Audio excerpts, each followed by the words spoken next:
Coucou tout le monde, aujourd'hui on se retrouve avec une nouvelle vidéo où je vais vous faire encore une présentation d'un manga que je n'ai pas avec moi parce qu'en fait je l'ai lu à la FNAC donc voilà, parce que je me suis dit que j'allais pas l'emprunter parce que de toute façon il n'y était pas et je voulais pas vraiment me le procurer parce que j'étais pas complètement sûre que l'histoire m'intéresserait.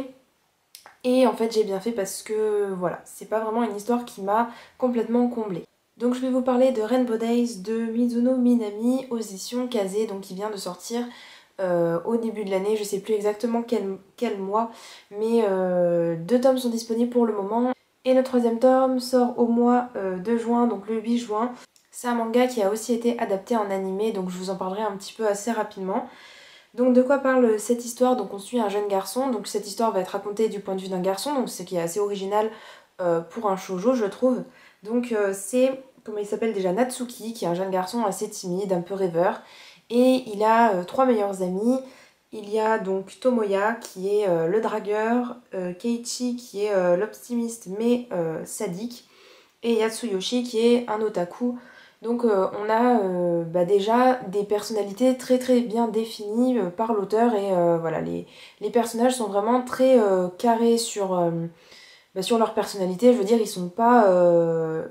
ils rentrent dans une case et on va pas leur voir une deuxième personnalité ou une autre caractéristique ou quoi que ce soit. Donc j'ai trouvé que c'était d'un côté assez simple comme ça de pouvoir distinguer chaque personnage et de savoir vraiment leur personnalité assez rapidement, mais d'un autre côté j'ai trouvé que c'était un peu simpliste de la part de l'auteur de faire des personnages aussi stéréotypés, on va dire.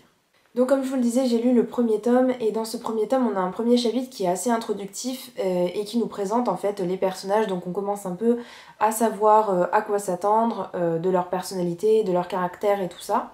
On apprend donc que chacun a une petite amie et malheureusement il y a quelque chose qui va faire que à la fin de ce chapitre ils vont tous se retrouver célibataires et notre héros Natsuki va avoir un gros chagrin et il va rencontrer une jeune fille qui va lui donner des mouchoirs et en échange il va lui donner l'écharpe de son ex-petite amie qu'il allait lui offrir en fait avant qu'il ne se séparent. Il va retrouver cette jeune fille à l'école, au lycée et ça va être pour lui une sorte de révélation et il va penser que c'est la destinée qui veut ça et que ils sont faits l'un pour l'autre en fait. Donc comme c'est un garçon qui est assez timide, il va avoir un peu du mal à aller vers cette jeune fille et donc c'est grâce aux autres personnages et notamment grâce au dragueur qu'il va en fait pouvoir aller lui parler, pouvoir un peu l'accoster.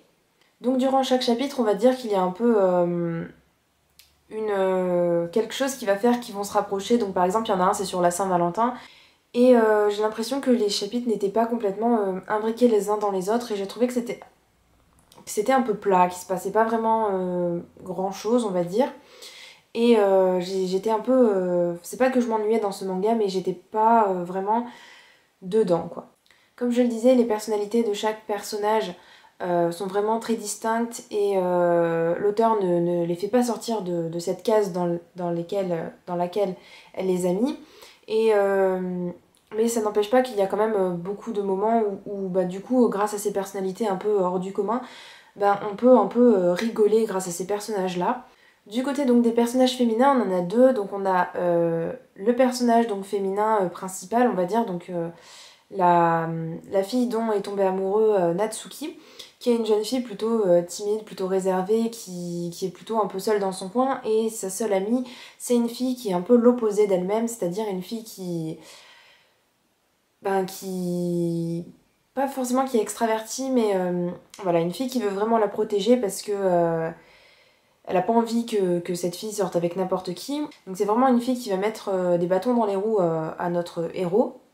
Donc en fait, pour résumer un peu en gros l'histoire, j'ai trouvé que c'était assez plat, qu'il n'y avait pas vraiment un point culminant ou je sais pas vraiment comment expliquer, mais voilà, même s'il y a une sorte de but à l'histoire et qu'on voit que Natsuki il a envie de sortir avec cette fille, même si là je trouve que c'est un peu bizarre parce qu'en fait il n'a jamais discuté avec elle et c'est un peu comme si c'était le coup de foudre, sauf que c'est dès qu'il a découvert que cette fille lui avait un peu aidé à surmonter son chagrin d'amour, c'est à partir de ce moment-là qu'il a dit qu'il était amoureux de cette fille alors qu'il ne la connaît pas, enfin bref. C'est assez spécial j'ai trouvé de faire commencer la relation de cette manière-là. J'ai trouvé donc que les personnages ils étaient trop carrés à mon goût. Malgré le fait que ce soit un garçon, en fait, ça aurait tout aussi bien pu être une fille, puisque c'est un garçon qui n'arrive pas à aller vers les autres et qui est très timide, où les autres garçons doivent le pousser pour qu'il aille parler avec la fille qu'il aime. Donc c'est pour ça que j'ai trouvé que le fait d'avoir choisi un garçon, c'était pas non plus quelque chose d'original, puisque l'auteur a vraiment fait une personnalité plutôt normale et plutôt qui aurait pu correspondre à une fille tout aussi bien qu'à un garçon.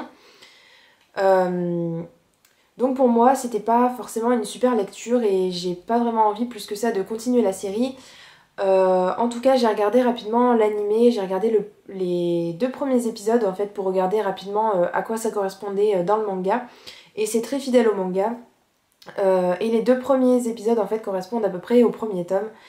Par contre, je sais pas combien il y a d'épisodes pour l'animé.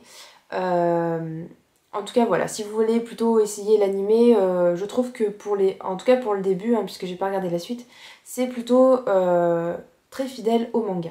Pour ce qui est de mon ressenti, je ne continuerai pas la série parce qu'elle ne m'a pas vraiment plu, tout simplement. Donc si vous voulez quand même l'essayer, ben vous pouvez le faire. Je crois qu'il y a à peu près 11 ou 12 tomes et c'est encore en cours au Japon. Voilà pour ma vidéo, j'espère qu'elle vous aura plu. Dites-moi en commentaire si vous avez lu ce manga et si vous avez pensé la même chose que moi ou si vous aimez ce manga-là. Je serais curieuse de savoir ben, les points positifs et les points négatifs de ce manga-là selon votre point de vue. Et je vous dis à bientôt dans une prochaine vidéo. Ciao ciao!